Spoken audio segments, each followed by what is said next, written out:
Reach up and grab. Reach up and grab. Whatever you need, it's in the room today. Just reach up and grab. If you need a healing, if you need salvation, if you need a touch from the Lord, just reach up and grab. Just reach up and grab. Reach up and grab. Reach up and grab. Now come on, give me praise. I believe that there's a blessing in the room for somebody this morning. Somebody's in need of something, and I believe right where you are, if you just reach up and grab it, it's yours today. Come on, everybody say, just reach up and grab. Reach up. Just reach up and grab. Just reach up and grab. It's yours today. The promises of God, the yes and amen. If He said it, yes, you can have it. You can have it. Reach up and grab. Reach up and grab. Come on, Paul.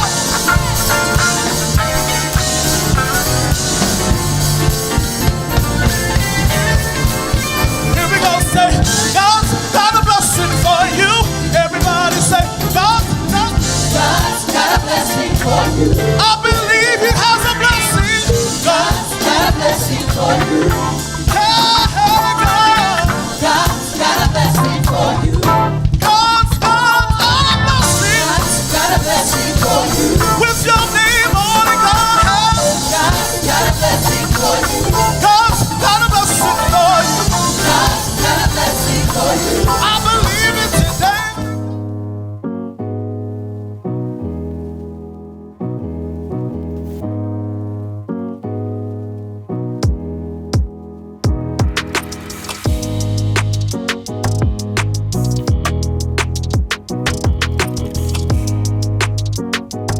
Hey family, what's going on? It's your boy Elijah, and I'm so excited and honored to be with you again on tonight as we go into this next episode on Kingdom Principles for Single Living. Listen, y'all know what time of year this is. It's cuffing season. It's when some of us, we want to get in relationships. We want to go further. We've been picking up chairs after the church service for so long. We don't know if they seeing us picking up the chairs anymore. Y'all don't know what I'm talking about. That's church fronting 101. You pick up the chairs. Y'all never saw that? Ladies, y'all never saw the men's? They was always the first ones be like, yeah, I can go ahead. I can go ahead and pick these chairs up for you. Yeah, I'm gonna go ahead and take it to the gym. Y'all ain't never seen that? Well, listen, that's what people use to flirt. But, like, what if there's people at the church that you really like? Like, how do you do that? What do we do? Where do we go from here? Listen, the panel's going to answer that.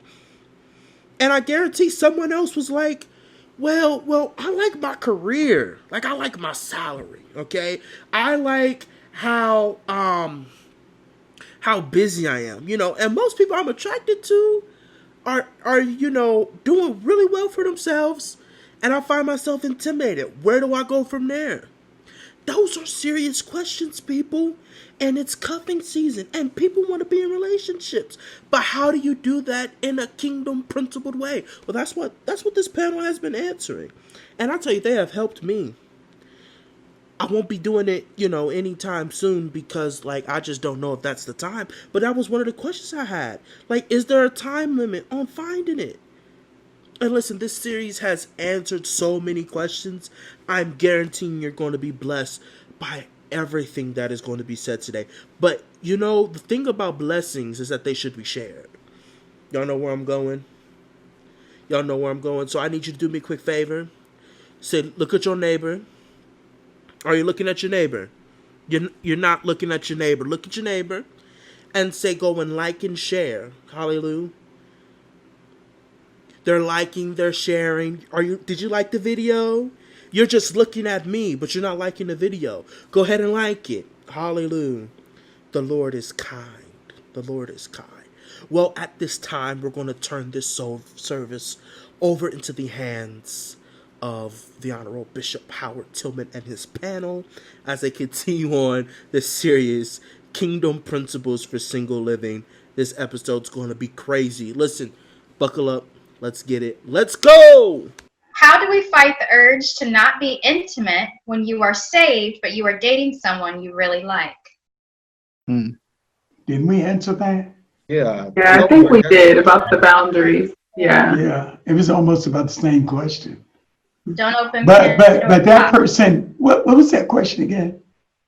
It says, how do you fight the urge to not be intimate when you are saved, but you are dating someone you really like? Okay. Fight the urge. Set those I boundaries. think That's a I think different to one. me you Right, have set to those be boundaries. real. Like the Yeah. urge, I want to. The urge is natural, normal, Yes, I'm glad you said and that. safe. Glad Can you we said that. please just own that? Please say that. Please say that. Right? Yes, It's natural, yes. healthy, God-given, safe, wonderful, exciting. Right? It's a good thing. We don't want to fight it like it's No. the enemy. It's not the enemy, right? But what we do want to do is handle our intimacy and our heart and our intentions carefully. And so if our intentions are to live according to God's word, then we need to set up parameters. That's where you talked about the boundaries. I like to say accountability. You have to set yourself up for success and not for things that are going to put you in positions to fall against the things that you're trying to intend to live, right? Yeah. Please, please, please, singles, don't fight. Don't fight the feeling, or the feeling might fight back, right? Don't fight the feeling, right? It's healthy, it's nice, it's normal, it's God-given. Don't create it to be some monster that you have to battle against. But I do think we need to be careful with our intimacy, be careful with our heart, be careful with our affections. Not everybody deserves those affections. Yes. Right? Say Sometimes that. we give those to the wrong people. I don't know. That just kind of came in as a wave. I don't know why that didn't have a That was question. good. We have to be careful with who we give our affections to, but it's a natural thing, right? It's going to show up. It's about mastering it Yeah, and have a being able plan. to identify that you have it. Yes. Hey, you Yeah. gotta first identify that you have it. That's good. And You can't So- run from it. you can't. And to Leah's point, I think a lot of times we do characterize the urge to be intimate as this monster you have to fight against. Like it's the giant you have to slay. And then you realize the giant is in you, so now you're slaying yourself, condemning yourself, which is actually what the enemy wants you to do. So perception is key to, so I guess maybe we would like change the language to like fighting the temptation to fornicate, because it's not wrong to want to be intimate. It's not wrong to want to show affection to someone, but there are boundaries, because the Lord knows that displaying it in the form of sexual intercourse outside the confines of marriage isn't good for you, and it's not good for the other person either. But acknowledging that you have an urge is good, and the urge itself is good. It's just the urge to fornicate, the urge to have sexual intercourse while you are still not married. That's the problem. And fighting that temptation to sin against yourself and sin against God, that's a process that comes with boundaries. I think part of it is watching what you put in front of your ears and your eyes. I think what Miss Leah said earlier about talking to someone who's strong in the faith is good. I'm glad that you asked this question to us on Facebook Live, and we're on Zoom right now. But I would encourage this person to talk to someone in real time too. Do you have a big brother in the faith? Do you have a big sister in the faith? Are you in an empowerment zone? Do you feel comfortable sharing that in your EZ? Do you talk with your pastor? Do you have a mentor? Because you're not whoever asked this question, you're asking this for a whole group of people who are in the same boat as you. And I don't mean to conjecture, but Jesus was a single man. But because he was human, I believe Jesus had that urge too. I think that's safe to say. I'm not going to conjecture and say Jesus had a crush on all these people while he was on earth. But I think simply because he was a human being, simply because he was a man, this is something that he dealt with in his time on earth too. And he knows, Jesus knows, God knows that you have this urge. And because he knows that you have this urge, he's going to counsel you through it. And because he knows that you're tempted, he's going to provide a way of escape. So know that you're not the only one, and that your desire to want to be intimate is not bad. It's the temptation to sin that you want to flee from. So there's a difference. Our conversation simplifies it. And it's not as simple as this conversation is. It's not. Once you put yourself in a certain situation, it's not that simple. That is exactly right. It's just not that simple. You ain't thinking about sinning against yourself. You ain't thinking about the Bible. You're not Right. thinking about nothing. You don't even come, it ain't cross your mind. That's So it's not as simple as we think it is. Somebody's got to have the strength in that moment to say this is the boundary. Somebody's got to have that. Because all time is not the guy. 50 years that is ago. exactly right. You're right. But I also think that's It was why the girl. It was a lady. It was a lady that said, nope, I'm not going there. Right. I didn't know too many guys 50 years ago who said, I ain't going there. or today. Or today. All right, I think Brother that's enough of Smith helped us with that one. That's enough. He said the kryptonite is real. Right, it is real. It is. And that's what we're Superman's going to talk got about. kryptonite.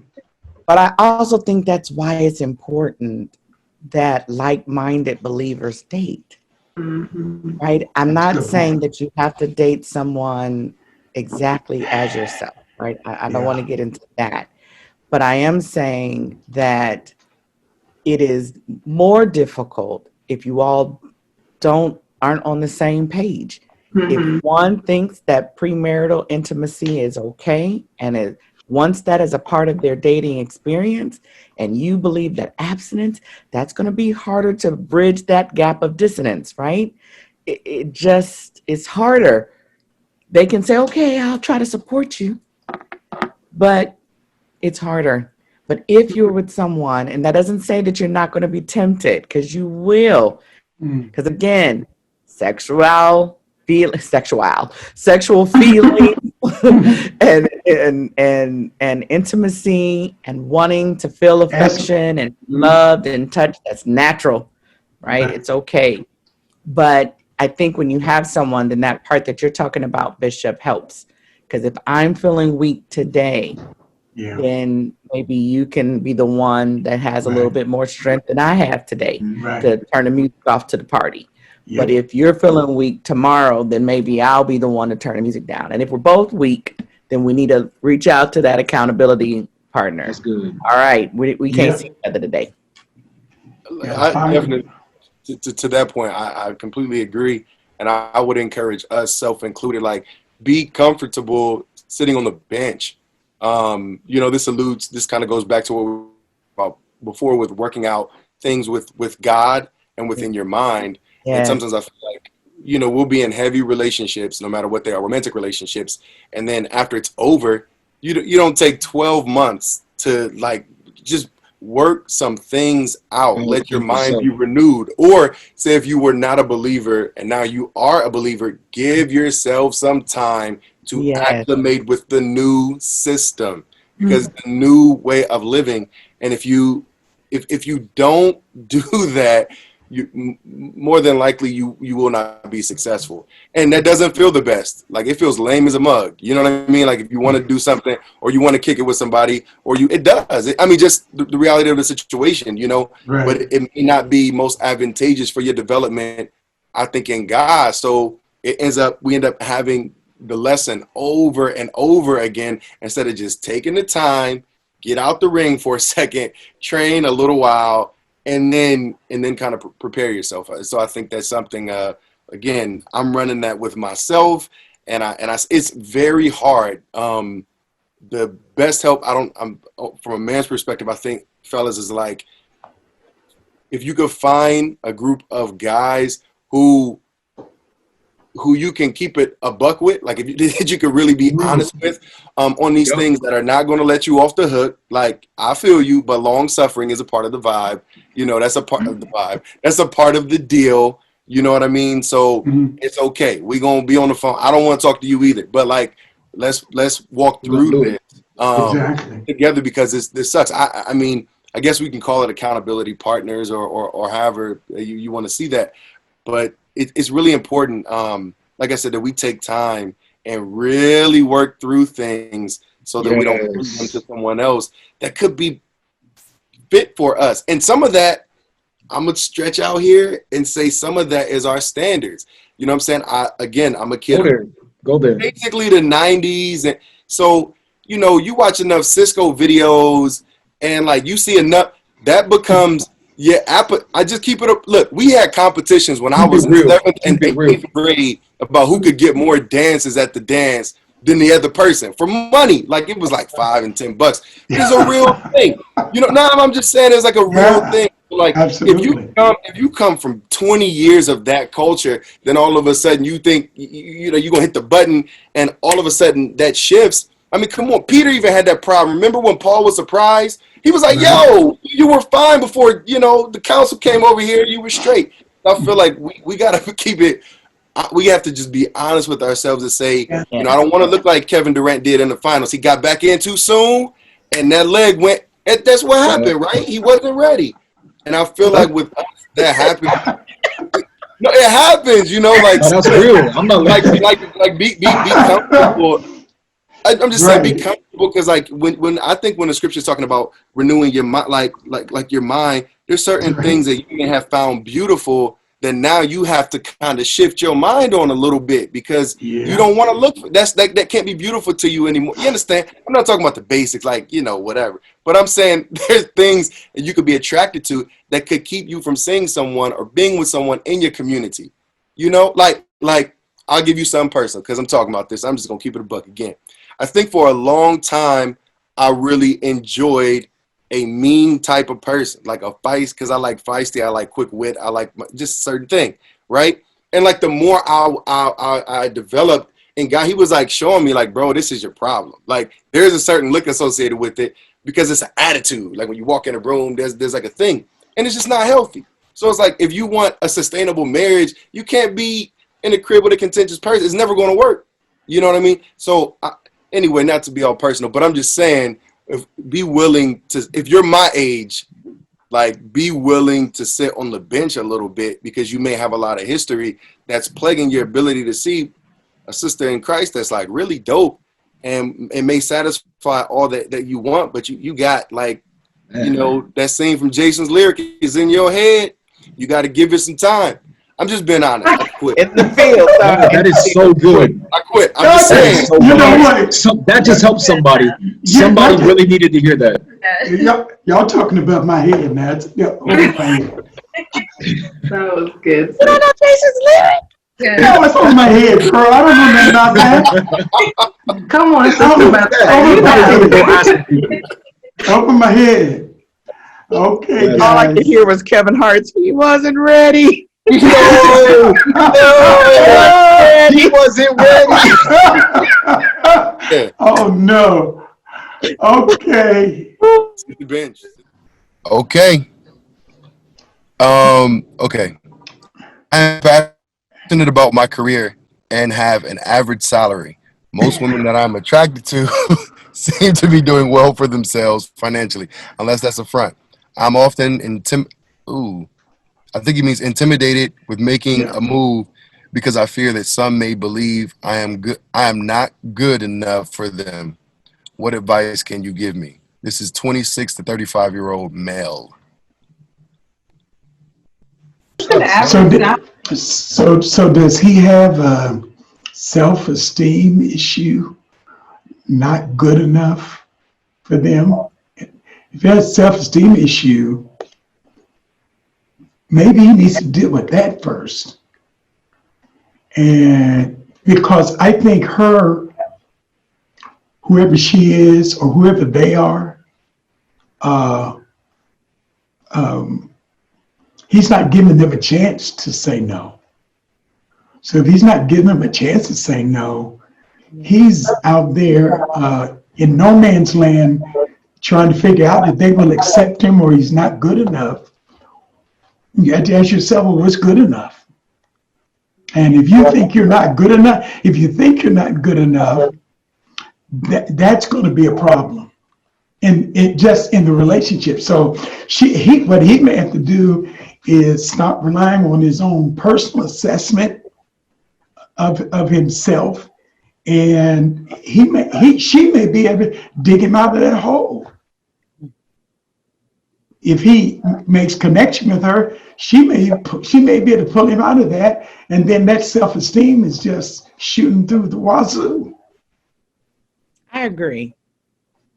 I think I agree, Ashley, with the question that you asked, the follow-up. What makes or what constitutes an average salary?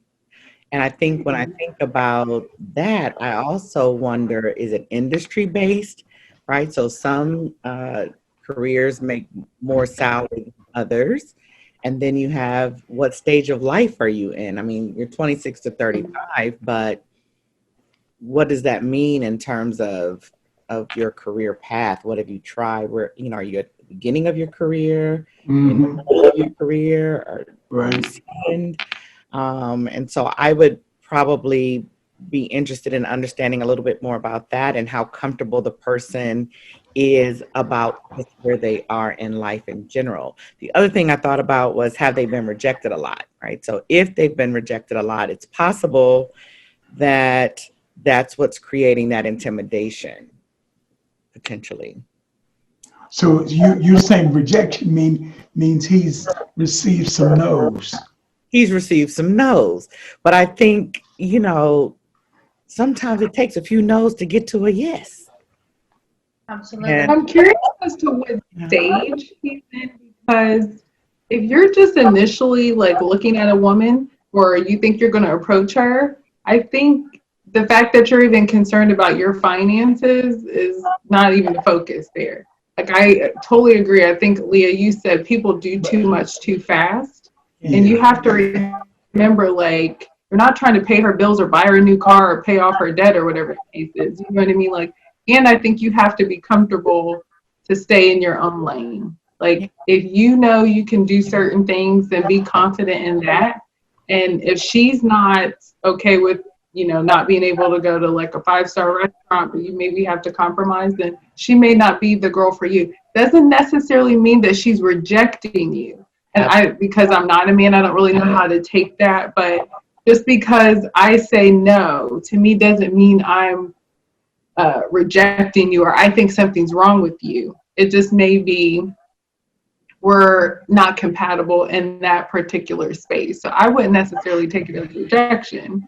I would just find What? Damn, that's good. No. Speak up, Cedric. Why would you not? Why is it? That's rejection. Why does it have to If be you say rejection? no, that's rejection. But why? Why does that have to be rejection? What do you I call don't it? understand. What do you call it? I just feel like it's something that I don't know how to really explain without saying Rejection. it's not. Because that's what it is. No, not rejection. It's just, I think because I feel like people take it so personal. When I don't understand, why are you taking it so personal? I just said no. I didn't tell you like, God, I hate you. I think you're ugly. You're broke. You know what I mean? Like, I just said no. It's like if someone asked me, do you want water? No, thank you. That's how I kind of look at it. I feel like people are so sensitive about these things that men internalize it. And I'm like, okay, she just said no. That doesn't mean something's wrong with you. She just said no. No. And it could have been that day. She may not That's have. not how. That's not. Let's talk about the male ego. No, wait, Right, wait, it wait, hurts. hold on, wait. We gotta wait a minute. You said if someone offers you a cup of water and you say no, that's not personal. But if the ocean offers you water and you say no, that's kind of personal, right? That's a good I point. mean, I don't understand that comparison for that. To me, like, Because you're saying no to the individual, right? Like you're not saying no to something that they're trying to give you per se. Right. You're saying no to them. I mean, I'm just why giving. do you internalize it that I'm rejecting you? That's what I want to know. Why is it that you're taking it so personal that I said no? I don't know anyone who really wants something, male or female, and they have joy when they receive no about it, you know. But I mean, I don't know. To the cat's to the, I don't know why you shaking your head, but it's like it's true. No, you Like, caught it. yeah, like you know, rejection is. I don't know, but I think to the cat first of all would say like perfect love casts out all fear, bro. So like you probably want to figure out how to dig yourself, like how to love yourself. Yeah. That could take a while, but kind of figure out how to do that. And I think the second thing that pops to my mind is like, I think if you're like we live in a first world country, like if you're passionate about what you do, I assure you, same tax bracket for a long time. So I don't think there's anything wrong with being like keep doing what you're passionate about doing, and just find better, maybe different ways to monetize what you're doing or different spaces by which you can enhance that if you want to. Now, if you don't want to and you're comfortable with whatever bracket you're in, then don't worry about it. Yeah. I mean, I would say don't worry about it. Like, try to identify someone who appreciates where you are, and I don't know. But don't you think he needs to drop that average income mentality? Absolutely. Yes, I think that's He the needs problem. to drop that. Just drop that. Throw that out the window. Don't even let that be a part of your thinking. Right. Money, But at the same time, you have to understand why it is a part of his thinking, because he's not the only guy who feels like this. I don't even think the root of his question is money. I think for me, the key phrase is, I wonder if I won't be good enough, or they won't think I'm good enough. There could be another guy who can resonate, but maybe he is making enough money, but for some other reason, he doesn't think he's good enough for the woman. So Ashley, to your point, when you get rejected multiple times, and we're speculating because this man didn't say in his question that he did get rejected. Right. But when you hear no often, you are going to wonder if there's a problem with you. It must be me. And maybe if he has this confidence level, I could see that. But to me, again, are you trying to pay her bills off rip? Like, why is it that the money has to go, like, come into play from the beginning? And that's where I think that the rejection is coming into play, not from her, but I feel like it's coming internally from himself, because he already is counting himself out. He thinks I'm not good enough. So if you walk up to me, and whether you make six figures, some women make 6, 7, or they may, make, I don't know, 30, 50. To me, it's no big deal. But I feel like if you are already coming into it thinking it's money, that you're not good enough because of the money, then that's internally for you. And she, I don't think, is rejecting you per se. I agree with that. I mean, but I think he acknowledges that in his question, because he's like, he's intimidated, and I don't know. So I would say advice. I'll give you some practical advice. I think, or suggestion. Let's not call it advice. One thing you can do, because it seems like it's what Ashley said. It's all about him, how he feels, and what he's dealing with on the inside, right? Which is the other side of the male ego, like lack of confidence and having too much confidence. To me, it's the same. It's all male ego stuff, or just ego stuff, period.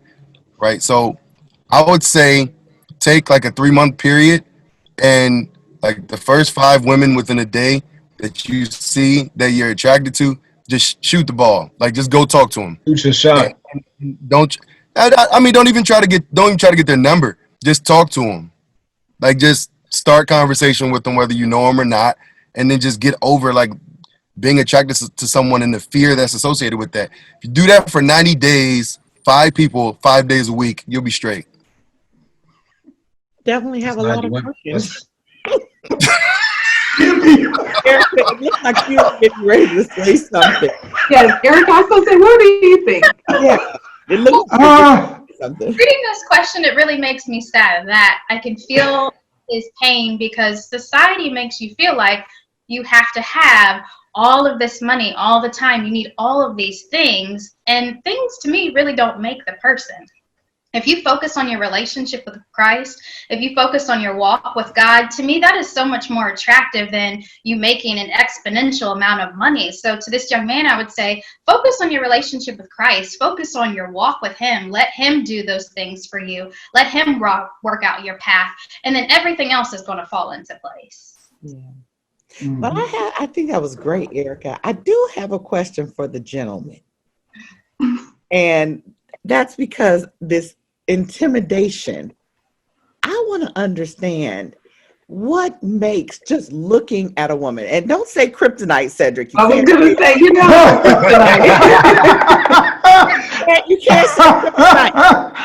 I really want to know because I experienced it where people saw me and thought something of me, and this was women and men. It wasn't just guys looked at me and thought something, but it was like people would take a look at me and they'd assume they knew who I was, what kind of person I was going to be, and depending on whatever was going on with them, may have felt intimidated. And I get that all the time. So can you all help me understand how you can look at a woman and then say, oh, I can't approach, I'm intimidated by her because she might have it together. Like, help me with that. I'll let Sergio, because I don't understand that. I Really? I don't. No, I don't. I think so much has to do with you. So much has to do with you. It's not about her. It's you. If you, I think you're whatever you may be shy. Because you guys heard my story about how shy I was in school and everything else. I was the shyest guy. I didn't talk to anybody. Now, yeah, but for whatever reason, after I got saved, even that changed. Even that changed. But it's really about you. If you feel good about you taking care of you. I mean, you're not walking around. You're not intimidating me. I wasn't making a whole lot of money when I met my wife, but money wasn't on my mind at all. I dressed nice. I look nice, and I felt like, hey, let it go, brother, let it go. Didn't make me any difference. I felt good about me. I felt I could talk to anybody. So I do think, and that's a different time than now, because I think you guys come up in a different time than I did. So, but that's 50 years ago. But everything that you said is valid today, just like everything that Ms. Leah, Erica, and Ashley said is valid today. Your self-esteem is crucial. You can't work on a relationship with another person if you don't have a healthy relationship with yourself. That's true. So the self-esteem component is key. But let's consider if self-esteem is not this gentleman's problem or not his only problem. What if his thought process is, am I good enough to provide for her or entertain her or satisfy her or please her? Because if you look at dating and you have a people-pleasing mentality, or you're looking at yourself like the man, I'm the one who's initiating, I'm the one who's pursuing her, I'm the one that's asking her out on the dates, I'm the one that's picking her up for the dates. What if, I drive an 06 and she drives a 2013? Now is she thinking that she should be with someone who's more in her league? Am I out of her league?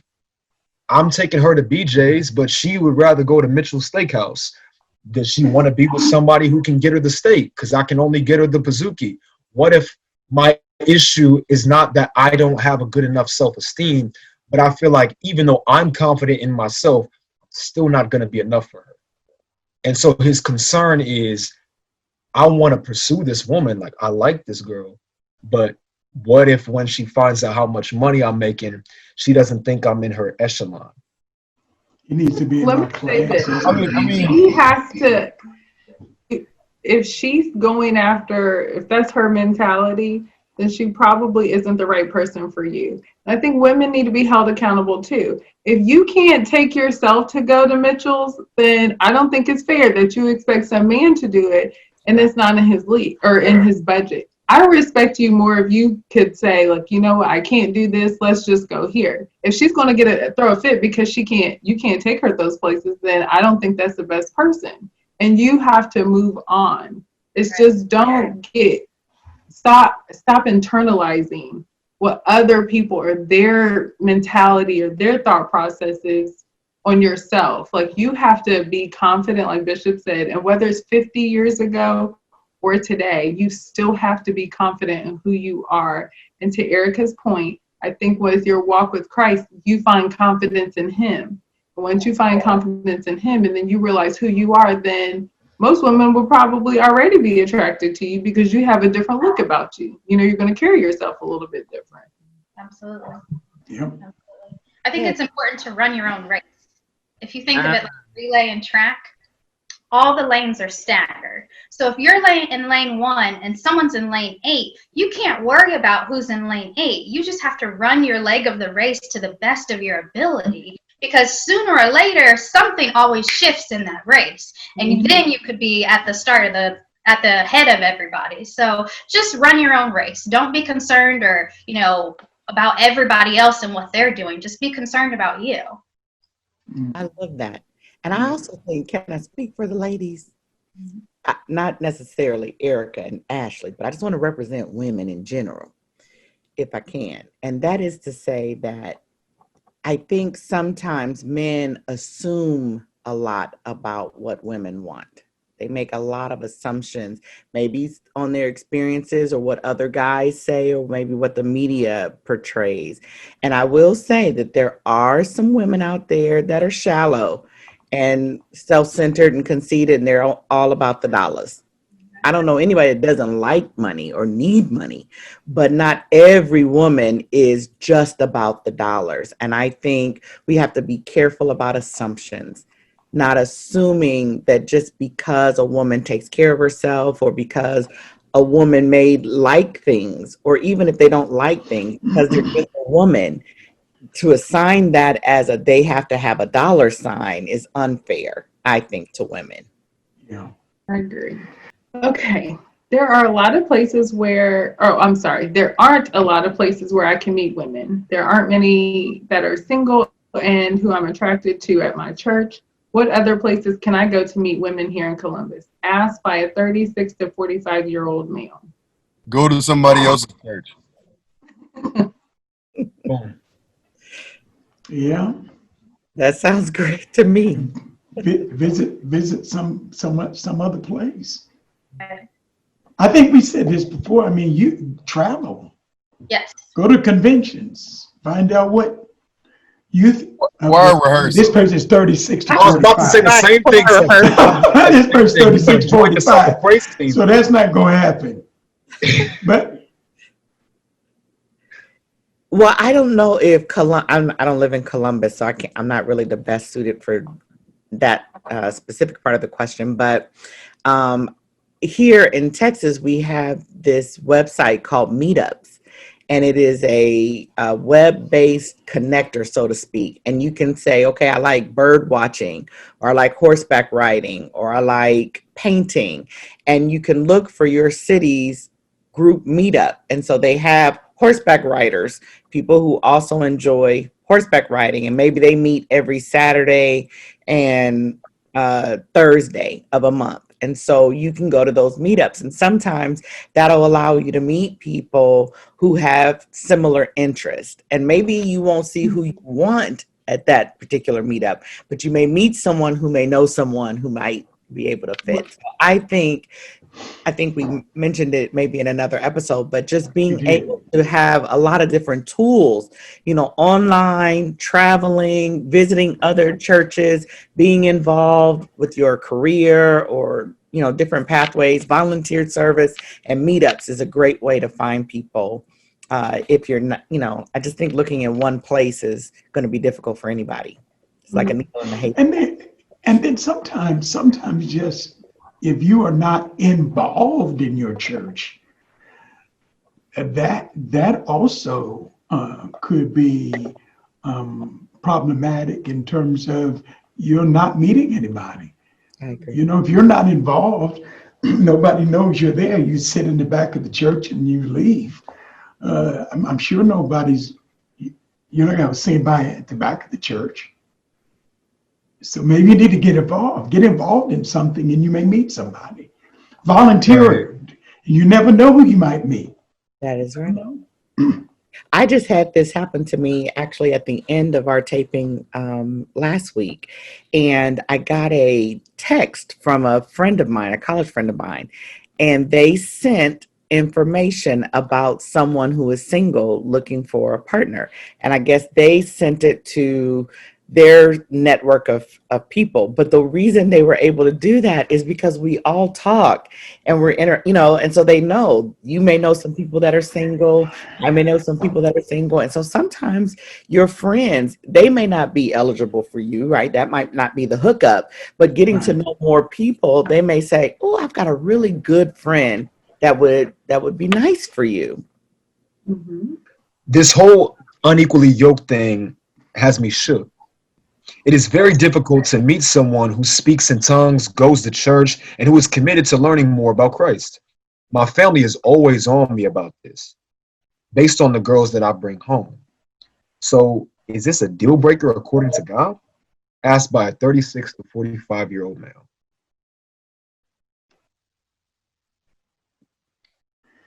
What do y'all think? I think that's. Oh, go ahead, Pastor. I'm sorry. No, go ahead. I think that's a rough one. Provided the person's I'm not an ageist, but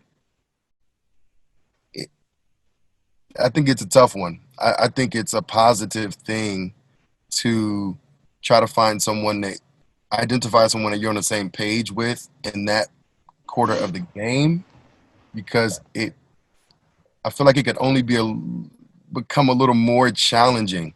Like I don't want to say a person is unable to change at any time, but like, I don't know. I see so many conflicts because I don't know.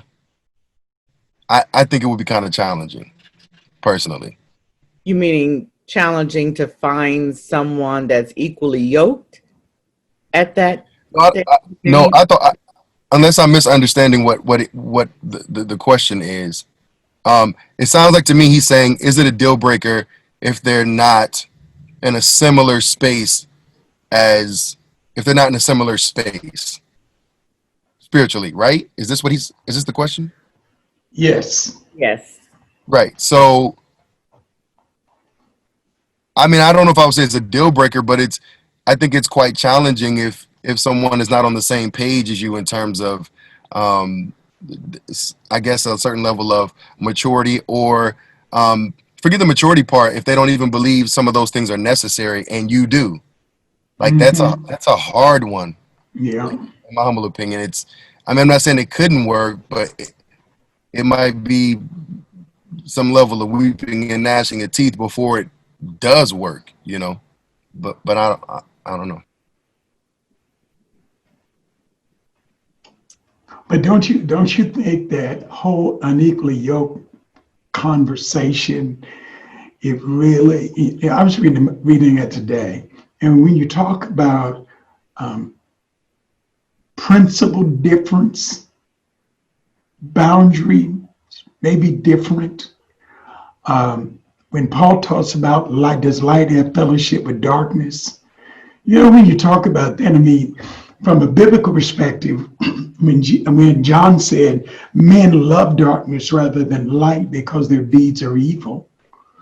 So if their practice is of such nature that it diametrically opposes God's will, can you accommodate a relationship with that person? Can you have a settled relationship with that person? Because you're going in Right. two different directions.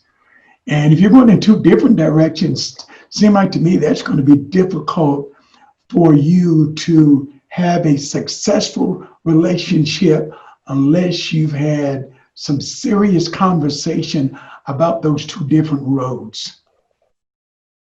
And everybody's willing to accept their road. And it's still going to be difficult, but even accepting their road can be difficult. But I know couples who years ago got married and the two people were going in two different roads.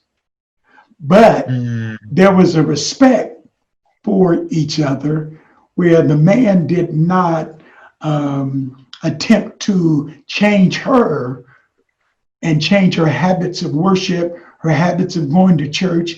He didn't try to change any of those habits. Ultimately, he got saved.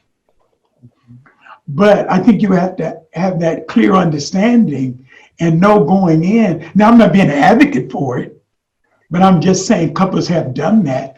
And certain transitions have taken place or transformations have taken place to the person gave their life to the Lord. So I don't know. I think you got to have conversation about all of those differences and see what those differences are before you even think about any covenant in relationship. Because to me, it's risky. I'd agree. Right. It's risky. I think you bring up a good point, Bishop, when you're talking about different roads. And oftentimes I'll have clients that I will actually bind one of each leg together. That I'll send them in a direction. But don't discuss which way you're going to go. Just right. And it's amazing. They'll often take different paths. One will go to the left, one will go to the right, and they'll just walk and trip and fall. And that's how I kind of illustrate this idea of being unequally yoked from a perspective of not on the same page. And you can technically be unequally yoked in more than just spirituality, right? Absolutely. Yeah. A whole host of things that you can be mismatched on. And so what I would say to the gentleman is I don't know that I would limit who I might get to know. Right? I think you need to get to know people.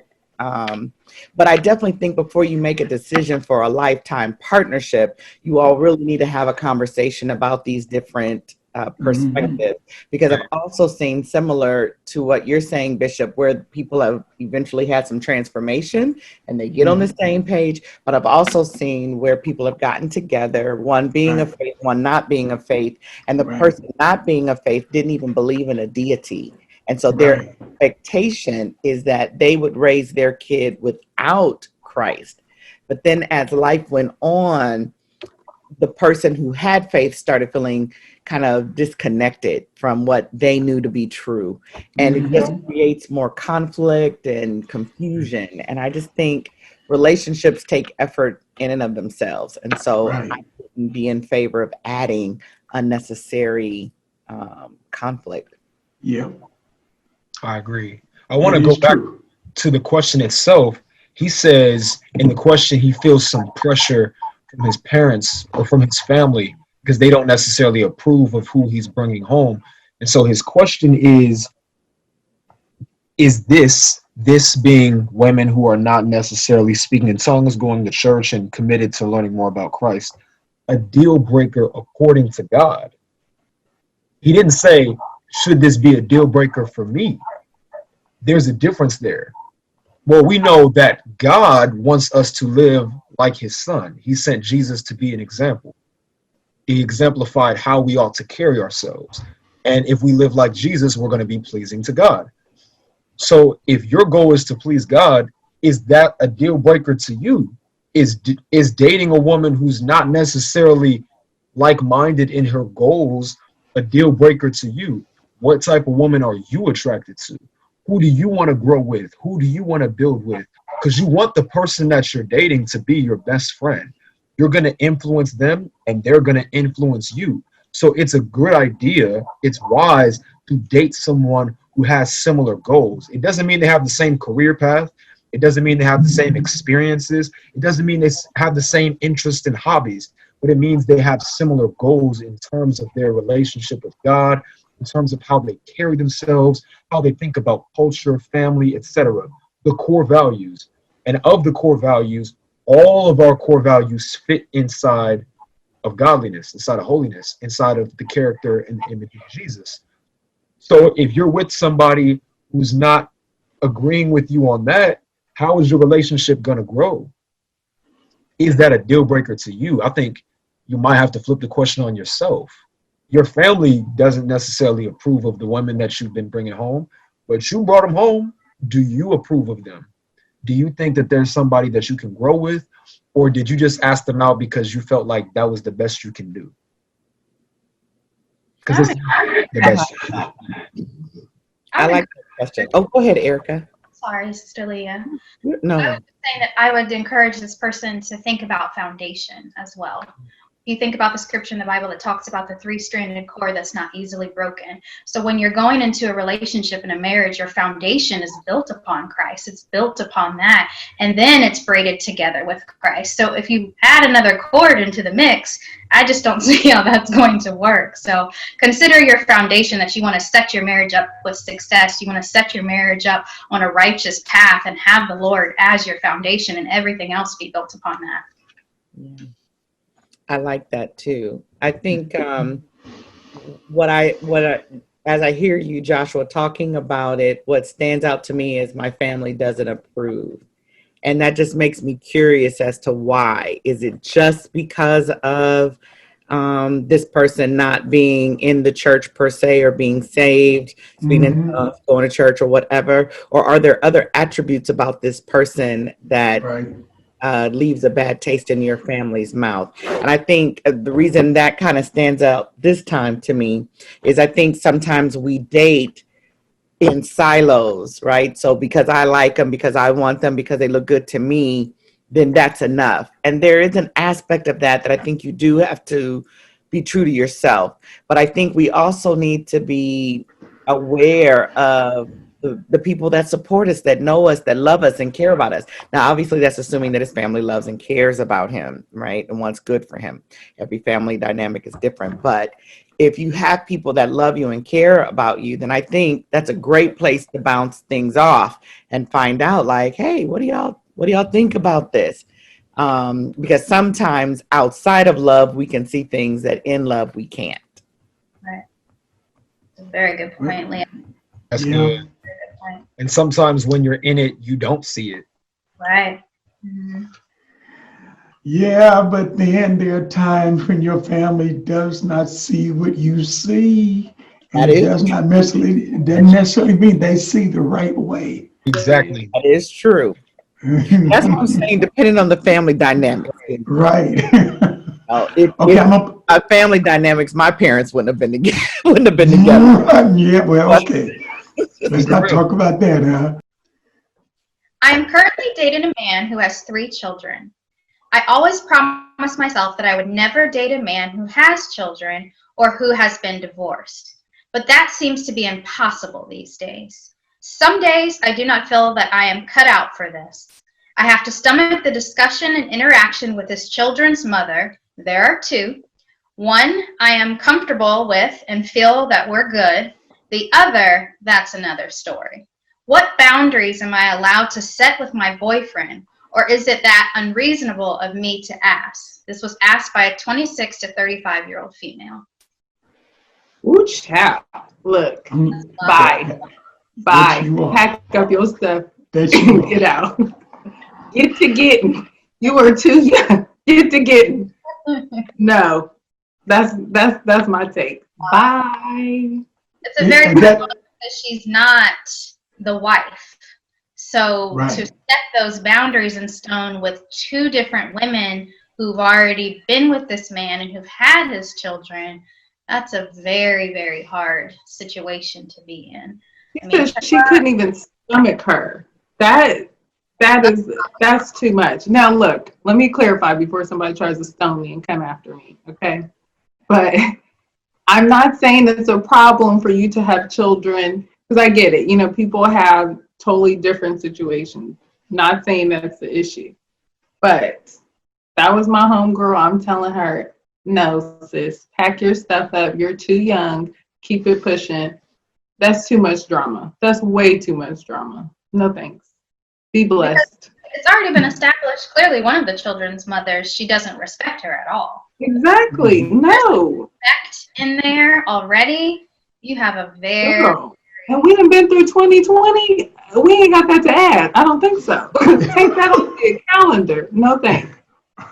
Nope. I'm just curious what made her change her standard from the jump? Like, why did you, if you have all these parameters, or I shouldn't say all of these, you have your parameters, why did you change it for whomever you changed it for? Like, because there has to be a reason for something like that. Those are pretty strong Said it in the boundaries. question. And only a lady could answer that question. Well, I think she answers it a little bit. Of course, that question is open to all women. But in this specific instance, I think the woman who asked this question kind of answers Cedric's in saying that she feels like it's impossible to find a man who's never been married and doesn't have any children, as if she set her standard way too high. And I think there is a conversation to be had about the standards that you set, not compromising, but also making fair, realistic, and wise expectations, but also this prevailing idea that seems to be in so many of the questions we've received about how hard it is to find the type of person I want. It's so hard to find this type of woman that my parents will respect. It's so hard to find this type of man that I would actually be interested in. I can't find them in Columbus. I can't find them in the church. Where do I go to find this person that I want? They're out there. Yes, these people are out there. And no, I don't think that our standards or our expectations for what a relationship should look like need to be watered down if they're fair and realistic. As long as you're not expecting someone to do for you what they cannot do, like what your parents should be doing, or what your Lord and Savior should be doing, or what you should be doing for yourself, I don't think there are unfair expectations. I don't think it's irrational to want to date a man that hasn't been married before or doesn't have children before. Now, obviously, this woman is with this man for a reason. I don't think she's foolish. But I also don't think that she's wrong for asking this question. She asked if she even had the place to ask a question because, like Erica said, she's not his wife and she's not the mother of his children. But she also said she didn't want to be with a man that had children or had a previous wife. So she's with this man for a reason. And yes, Cedric, I agree. It does beg the question, well, what changed? Why did you change your standards? Did you change your standards for this man, or did you change your standards because you didn't feel like you could do any better? I think that might be a question worth asking. Yeah. I'm sorry. Oh, no, go ahead, Cedric. No, I was just going to say I definitely want to lean into that question a little bit further and maybe stretch it out a little bit as well. So, because this is my age demographic, right? So I would say, once again, like, truly think about why you changed or why you made room in this instance for someone that's outside your boundaries, or outside of the parameters that you have set for yourself. Because I'm asking that again, because I feel like for us, that's a personal issue. I almost think it has nothing to do with the other person. Like I want to, stretch the question out to anyone who ever changes their position or their boundaries or their parameters, including myself. Because I just find, at least when I explore me, that it's something internal that I either maybe I missed or don't necessarily want to deal with. Because these are strong when I look at this, I see very strong dynamics, and I don't necessarily or easily accept the idea that it's because it seems impossible these days. Like, yeah, and I've said that about certain things, but like, I don't know. Perhaps it's rhetorical, but I really want to lean into that question of why are you changing your parameters? Mm-hmm. Yeah, I think that's a great question. And I think, I do think that there are certain things that make us change. Some of those things are internal, and sometimes it's what we pick up from the person that we're around. It's the reason we compromise, right? So if we think about changing it from parameters or boundaries to compromise, some people make compromises in a variety of ways for people that they encounter based on their agenda. Are they thinking that this will get them to marriage faster? Are they just wanting companionship? Is this person fun and they like fun? I mean, we can go down the gamut of that. But I would be interested to know why, because I think in that same way of the strength, it's the stomach, the discussions. That phrase, I have to stomach discussions and interactions. And so what I don't know, is it the players that you're stomaching? Those discussions is, these other women are hard for you to deal with, or is it discussing about his family? Because technically, if you date a man that has children, you're really dating that unit, the women, the kids, Yes. and the man. You're not Yes. really just dating the guy. I think, Right. you would just date the guy. But even if those mothers are great mothers and they're easy to talk to and there's no drama whatsoever, there's still going to come a time in the journey of that relationship, if you all stay together lifelong, that they're going to be really significant to the kids. And so when you're thinking about making this particular compromise, you have to be honest with yourself that if it's just that they are present, these moms are present, and you can't stomach that, then this is not a compromise you want to make, right? Because you can't separate the children from either of the parent. This could go women or men, right? You can't. They're going to be essential. They're going to care about them, and they're going to need to know if you are involved with their father. They're going to need to know that you care about the other part of them, their mom. You don't have to like them, but they're going to be essential. And so I would just say if this is a hard rule for you, like you just don't want the presence of other women related to the man you are in love with, then this just isn't your scenario. Right. Right. That's going to be a stressful. That's going to be a stressful relationship. Mhm. Yeah. And I think she knows that. Yeah. And you Yeah. have Well, yeah, she knows it, but her words that she uses tells you that I really don't like some of this. yes. And if she really doesn't like it, I'm not sure she wants to tie herself down in a relationship where she's going to have to be forced to deal with this on an ongoing basis. And I think that's okay to say. I think sometimes we stay in relationship because we feel like if we make that decision that we're going to look terrible or we're going to look selfish or we're going to look, like we're not understanding. But you have to be true to what you like and what you, right? It has nothing to do with kids, but I'm not really into animals. I'm not a pet kind of a person. What? I love dogs. Sorry, guys. But if my partner wanted a dog, that would like really break us down right up until that just would not work. Right. And I could try. I could really be like, but I know me.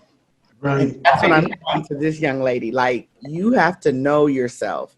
And if you are working this hard to just, you're not even engaged yet, as you've said it here yet, right? There's no indication that there's marriage, even in the discussion. All we know is dating. And so if you're working this hard to suppress, these strong feelings, never want to date a man, stomach these discussions, I would say, whoa, whoa, whoa, whoa, whoa. Call it a day, chalk it up, and let it go. Let it go. I mean, okay, I hear you, and she hears you too. And as a 20-year-old unmarried man with no children, I'm not even really qualified to speak into the situation.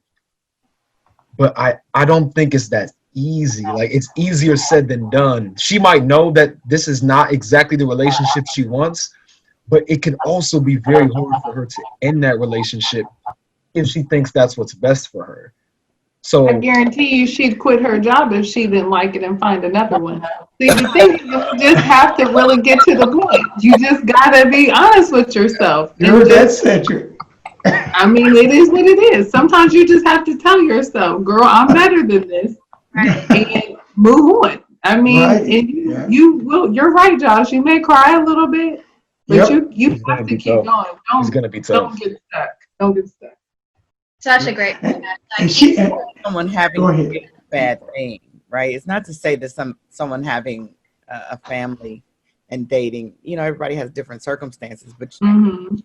and I do think if you're in love, I can go with you, Joshua. If you're in love, it could be harder than it sounds, right? Like it could be tough, but it might still be necessary. Or you need to really go somewhere where you can learn the dance of a blended family. So go speak to a counselor, That's good. partner, and Yeah. get a chance to talk this thing through and talk Yeah. about boundaries. I think as a girlfriend, you may not have a lot of weight yet to be able to set boundaries as it relates to the mother and the children, but you might be Right. able to talk about your boyfriend and what your expectations are there. And so maybe you just need someone to help mediate or navigate what that'll look like so you can make an informed decision.